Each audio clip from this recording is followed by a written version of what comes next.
Conocí a Pablo cuando todavía era seminarista, con la alegría que llegaba a las clases, un hombre que venía ya de estudios filosóficos realizados y denotaba una madurez que se adquiere después de muchos años, y él era muy joven en aquellos momentos. De tal manera que yo me fijé en él como un posible profesor de San Dámaso y lo incorporé, sin ser aún sacerdote. Aposté por él, porque veía que allí había no solo un gran pensador filosófico, sino que era también buen teólogo. Eres licenciado en Teología y también doctor en Filosofía por la Universidad Complutense. Dinos, ¿en qué orden? ¿Sacerdote, teólogo, filósofo o teólogo, filósofo, sacerdote o las tres van de la mano? Pues mira, el orden es el siguiente. Primero sacerdote, segundo sacerdote y tercero sacerdote. Hoy ya parece evidente, pero no lo es tanto. A mí me ha pasado ya al menos 3 o 4 veces que me confundan con algún otro ente semoviente. En un autobús alguien me ha dado el billete, yo le he dicho qué es, dice, ¿no es usted el revisor? Digo, no, soy un sacerdote. En el Corte Inglés una persona me dijo que si yo era de esa sección, que si este era su número o su talla, le dije, no, yo soy de otra sección, le dije. Y pues con unos compañeros míos antiguos de bachillerato, hace 2 años me invitaron a reunirnos después de mucho tiempo.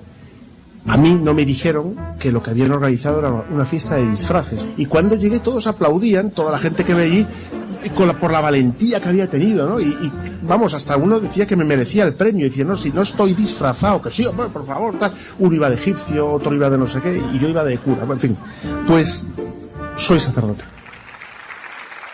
Su gran pasión era la Iglesia. Y decíamos los dos, la Iglesia está hecha de hombres pecadores, ¿no? De hombres con errores, de hombres limitados, pero los que Dios actúa. Gracias a que en la Iglesia podemos estar estos, yo soy miembro de la Iglesia, decíamos, uno y otro. Te hacía sentirte a gusto en la Iglesia. Esto me parece que es un arte, porque la Iglesia no es un molusco, es decir, no es un mejillón que saboreamos en la boca y tragamos fácilmente, ¿no? Sino que la Iglesia es un vertebrado. Y entonces, a veces, pues se te atraviesa alguna espina, ¿no? Pablo tenía esta cualidad de hacerte gelatinosa la digestión de muchos aspectos institucionales de la Iglesia.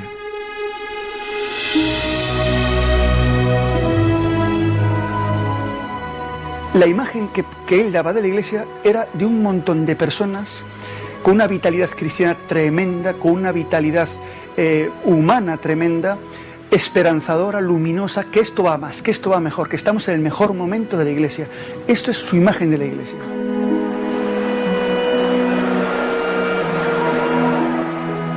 Contrastaba con la imagen que se empeñan en dar algunos medios de la Iglesia, que solo hay pues intereses económicos o pederastas o...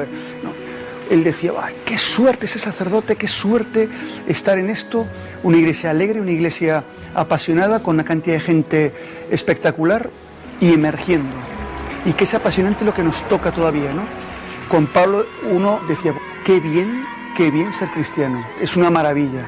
Y lo que él contaba eran casos de conversión, casos de transformación, incluso que ocurrían a través de él, personas que empezaban a vivir con una vitalidad tremenda. Él me ha ayudado mucho en mi vida sacerdotal a recuperar el entusiasmo. Es un sacerdote que está enamorado de Jesucristo, transmite esa alegría, ese gozo de contacto con Jesucristo y casi sin proponérselo, pues habla de él continuamente y habla con alegría, como el que llena plenamente su corazón. Vivía para y por Jesucristo, para la Iglesia, por Dios, para Dios. Se levantaba todos los días a las 5:30 o 6 menos cuarto de la mañana. Hacía todos los días sus 2 horas de oración. De repente desaparecía Pablo en reuniones familiares y sabíamos o intuíamos los que lo conocíamos que se iba a hacer sus ratos de oración. Lo gozoso es llegar a necesitar la oración, llegar a necesitar todos los días rezar, ¿no?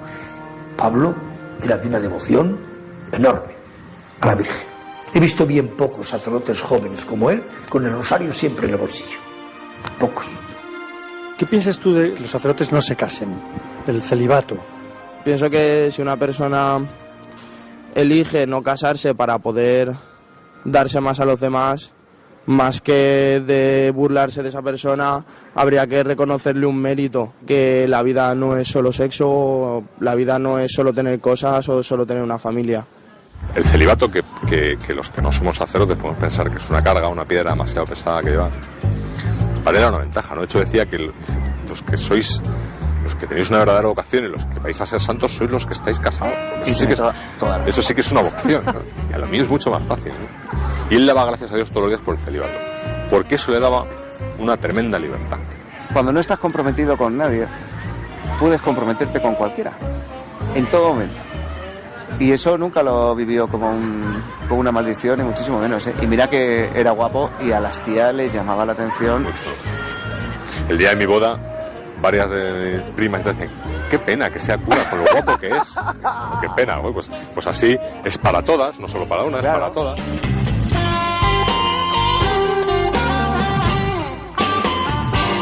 Pues claro que lo había gente que tiraba las cosas, Pablo, sin duda, porque era muy atractivo, eso está clarísimo.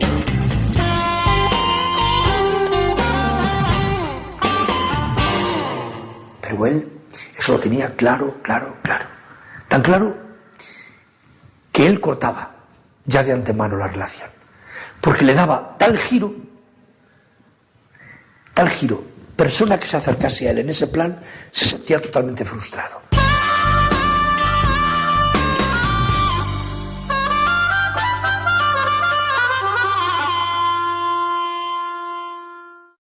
Para mí siempre el momento más especial de todos los que recuerdo ha sido siempre la confesión general que hice con él.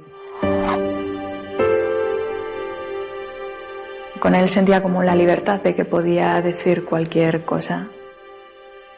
Que estés ahí depositando todo el peso de tu vida en las manos de alguien, ¿no? Que está en lugar de Jesucristo. Que esa persona, pues que en un determinado momento, cuando quizá te está costando más expresar alguna situación, pues te coja de la mano y muestre una cercanía como, pues adelante, ¿no? Pues ese momento para mí fue muy grande, fue una fiesta. Lees en el Evangelio y dices, pues Jesús hacía esto, Jesús hacía lo otro, cómo trataba a todo el mundo. Pues a Jesús sí me lo puedo imaginar porque Pablo es verdad que lo vivía así. Y Pablo insistía mucho, ahorita tienes que leer el Evangelio. En la palabra de Dios tienes la respuesta a tu vida, el sentido de tu vida. Léela más, ya verás. Aunque de momento te parezca que no te dice nada, el leer el Evangelio, la palabra de Dios, va a dar una luz a tu vida que no te lo va a dar nadie.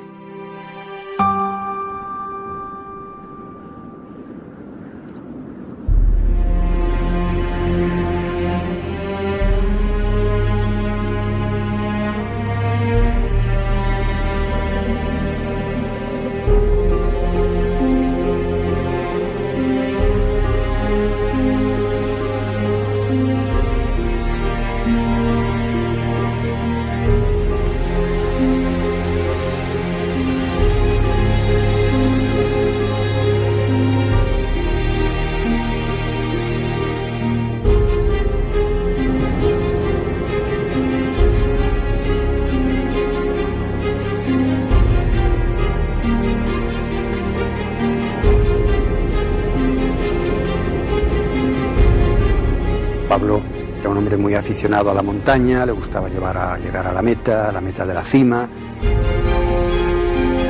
No solo para él era un aspecto deportivo, simplemente de hacer deporte, por estar en contacto con la naturaleza, sino que él tenía un aspecto místico para él también, la montaña, ¿no?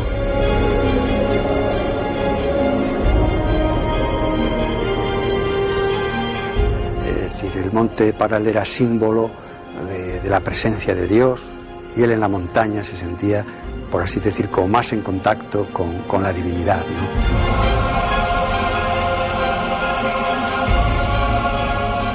¿no? También sabemos que cuando hacía este tipo de excursiones y se subía a la montaña, si estaba acompañado, pues lo hacía acompañado con gente, y si no lo hacía solo, él solía celebrar allí la misa.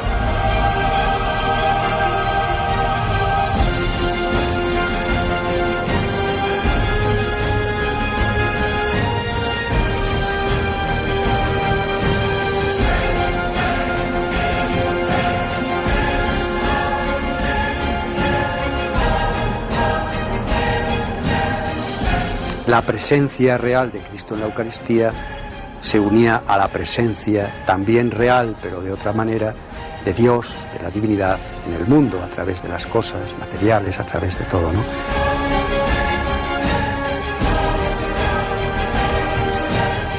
Las iglesias, ¿no? Las parroquias, pues son templos construidos por la mano del hombre, ¿no?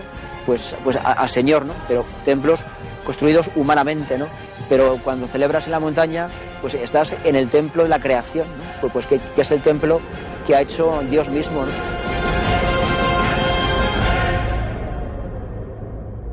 Tomaba el pan, pronunciaba las palabras de la bendición y además de vez en cuando con una sonrisa. Tú ya no podías permanecer pasivo en la Eucaristía, o sea, es que te captaba, o sea, te hacía partícipe de lo que él estaba haciendo en cada momento y diciendo en cada momento. Luego a lo mejor hacía una pequeña homilía y la relacionaba con la naturaleza, con el orden que había y que nosotros formábamos parte también de la creación, que tenía que comulgar del orden, del cosmos. El primer descubrimiento es descubrir a Dios. O sea, descubrir la grandeza de Dios, la trascendencia de Dios, la inmensidad de Dios. Dios creador. La creación es espectacular. El sistema solar, la galaxia. Que exista todo lo que existe es increíble. Que podamos investigar lo que es un átomo y nos quedamos maravillados de lo que significa la estructura atómica o las cadenas de ADN que hay dentro de cada ser vivo, o que miremos la inmensidad del universo. Todo esto es impresionante y todo esto es porque Dios lo ha creado. Subía a hacer oración, no subía a decir he culminado otras, ¿no? Con lo cual iba cubriendo cumbres como lugares de aquí me he encontrado con Dios.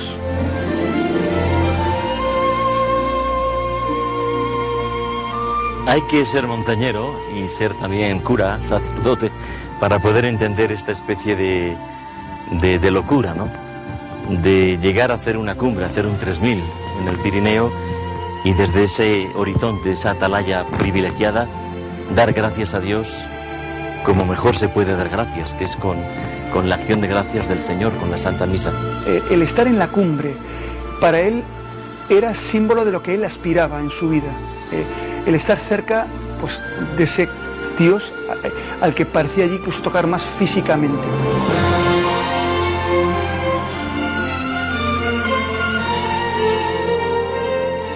Realmente la montaña no es la montaña en sí, es la naturaleza que le acerca a Dios. Era su fuerza. Y últimamente más. La montaña le daba muchísima vida. Mucha.